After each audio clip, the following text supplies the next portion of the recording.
All right, hello once again. This is Jeff Scott coming at you with HTML5, courtesy of Murox HTML5 and CSS3 3rd edition. We're in the middle of Chapter 3 in Section 1, and we're up to the how to use the primary HTML5 semantic elements on page 100 and 101. I've gone out to this site here that's called HTML5 Doctor. Again, there are plenty of really, really good sites out there, and this is just one of them. And if I go out here and I start to peruse my way down, there's a listing of all of the HTML5 elements. It's an HTML5 element index. So not only are there your regular tags, but they're the ones that were added for HTML5. So for instance, one of those tags that was added was a header tag. All right, so head, and there you see it right there. So I can click on it, and it brings me to not only a little description, but it also brings me to where the W3C actually has their description of how it's used. All right, now I really like this site. You may or may not. Again, there are plenty of sites that are similar to this one. But I do want to mention, because they do mention it in the text, that these are the primary HTML5 semantic elements. Header, for the header of a page. And I'm not talking about the head section. No, these are all body tags. Main, which is for the main content of the page. Section, which is typically a generic section of a document, not indicative of the type of content. Article, which is kind of like an article in a newspaper. Nav, used for like a nav bar typically. An aside, which is an article that really is related to what you're talking about tangentially, but typically could stand on its own too. And footer. Now they have some examples in here, and when you look at it, this is quite often how you set things up. So you'll notice under the body you've got an H1 tag. That's all that's there, but you could have as much there as you wanted to. And then notice there's a main section. The main section has a paragraph tag, and then you have a footer.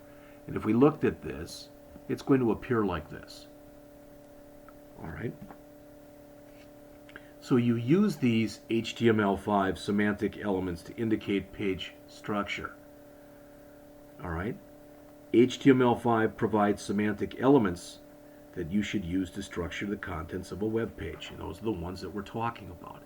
Now there are other ones as well, such as time, which is a date or a date and time that could be parsed by a browser. Figure, which you typically use for images, but you can also use for tables. Fig caption, which is the caption that goes along with a figure. And that time element that I just mentioned has a date time, and it has a pub date. Now if we look at a couple of examples here,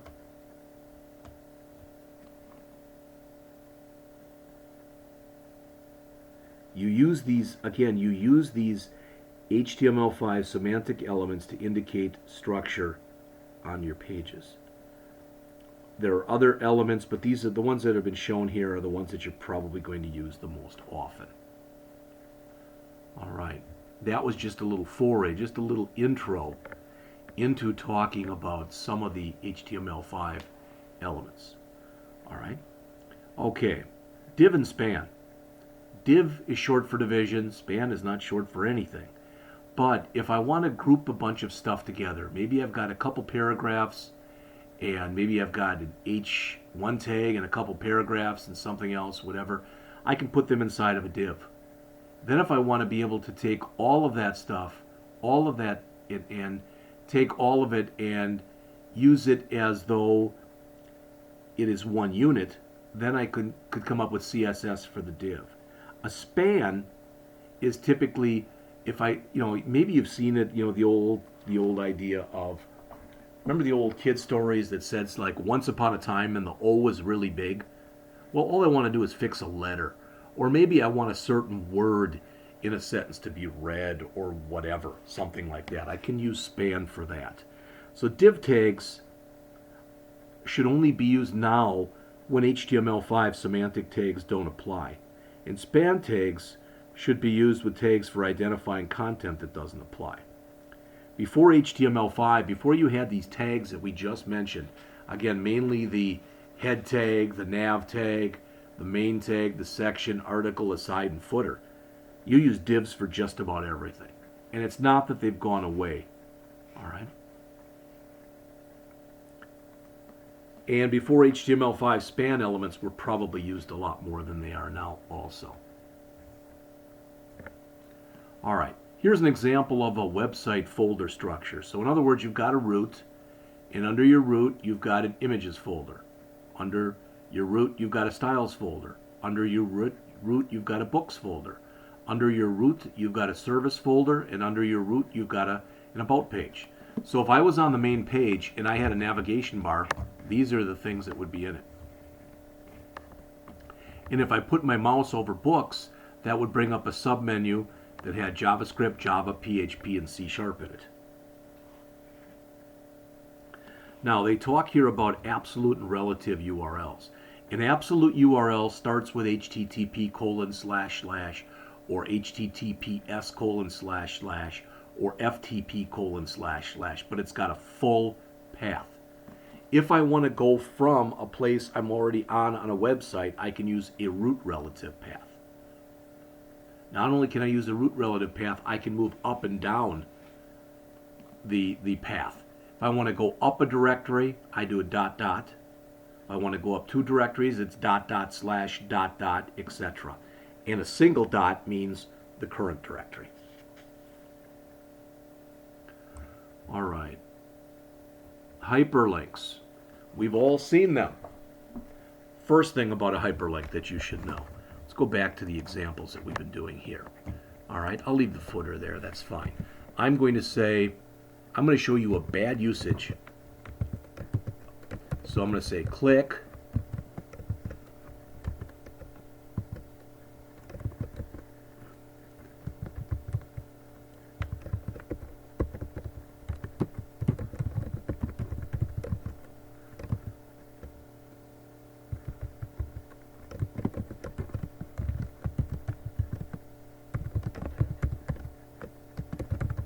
See, I screwed up a bit. I'll fix it. This should be inside of the A tag.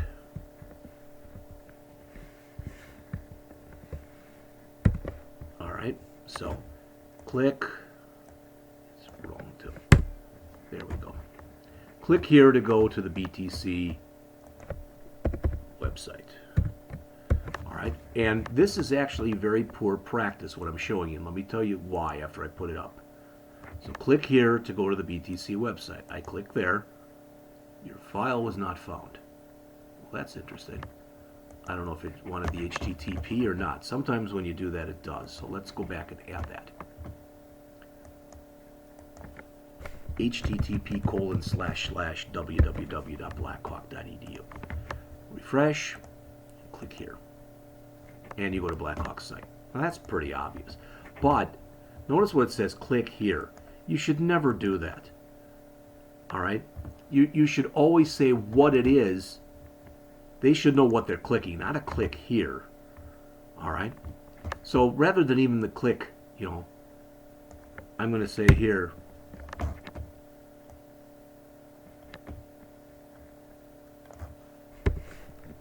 I'm going to leave it like this, and I'm just going to say here, BTC website. Right? It's much more evident to the person when they click what they're doing, and it still works. Now the other thing about this that is poorly done is I'm breaking what's called Netiquette rules, and that's net etiquette. I'm opening up the BTC site in the same window that I'm in. I don't want to do that. I want to open up in a new window, so I say here target equals _ blank. All right, so now notice that when I'm here and I click BTC website, it opens it up, but it opens it up in a new tag. All right?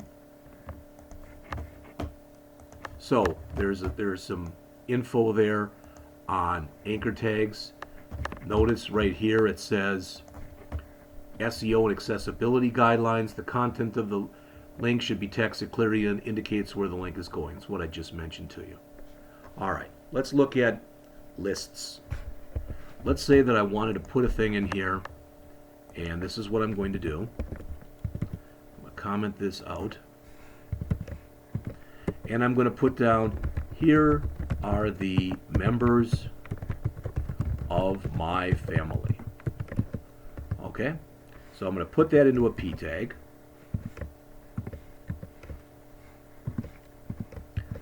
All right, and what I want to do then is I want to list all the family members, but I want them in some kind of an order. Okay, so I'm going to use what's called an ordered list. I'm putting an OL tag in there, and then I'm going to list, there's 5 of them, so I'm going to list all 5 of them.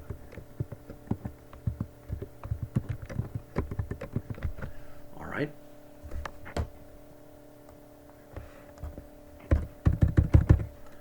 So there's my wife, there is me, there is daughter number 1, there is daughter number 2, and there is daughter number 3. So if I save this and run it, notice what it puts. Here are the members of my family, and they're in order. They're in a numerical order. Whether that order makes sense or not doesn't matter. What if the order didn't matter? Then instead of an ordered list, I would use an unordered list. So I changed those OLs from ordered list to ULs for unordered list, and you can see how that changes. Now you've got control for an ordered list. You can use numbers, you can use letters lowercase, letters uppercase, Roman numerals lowercase, or Roman numerals uppercase. That's for an ordered list. For an unordered list, you can use circles like this. I think they're called discs, squares. You can even come in if you want to and put in your own image and use that. So we just looked at the A tag. Again, the A element or anchor element is an inline element that creates a link that loads another web page. If the page has not yet been visited, it's blue. If it has been visited, typically then it's in purple. All right. UL, as I mentioned, creates an unordered list. OL creates an ordered list. LI those are the list items that are inside of the list. So your 2 basic types of lists are unordered lists with a UL tag and ordered lists with an OL tag. By default, an unordered list is displayed as a bullet list, and an ordered list is displayed as a numbered list. There'll be more in the next chapter and in Chapter 7 also. All right, let's talk a little bit about images. And I'm going to go out and find an image. It doesn't matter what the image is or where it is or whatever. But I'm just going to come out here and I'm going to go out to Google Images. All right. So to Google and images. And I don't know.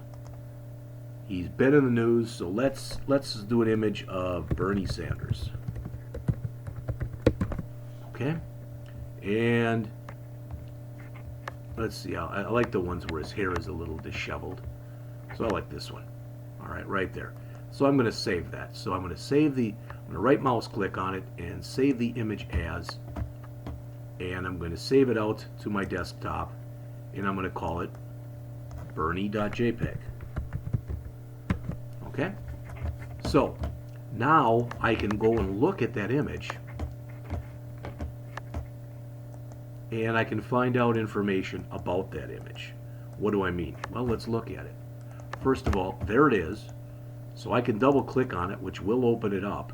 But even more importantly, after I open it up like that, hopefully, I want an Internet Explorer. No, I don't want that to be but I can click File, Properties, and, well, I thought that it did, but it doesn't. Cancel. Let's see. It's telling me that is 261 pixels wide and 193 pixels high. So 261 by 193. I want to remember that. 261 by 193. All right, I'm going to take these members of my family that I put in here. In fact, let's put this in here twice. Okay, and again, the first one was an unordered list, and the second one then is an ordered list. Just double check and make sure that that still works. Okay, there's the members of my family, and I'm going to get rid of this in just a minute. I'm going to replace that with the actual image. All right, so I'm coming back here. Now I want to comment out some more stuff.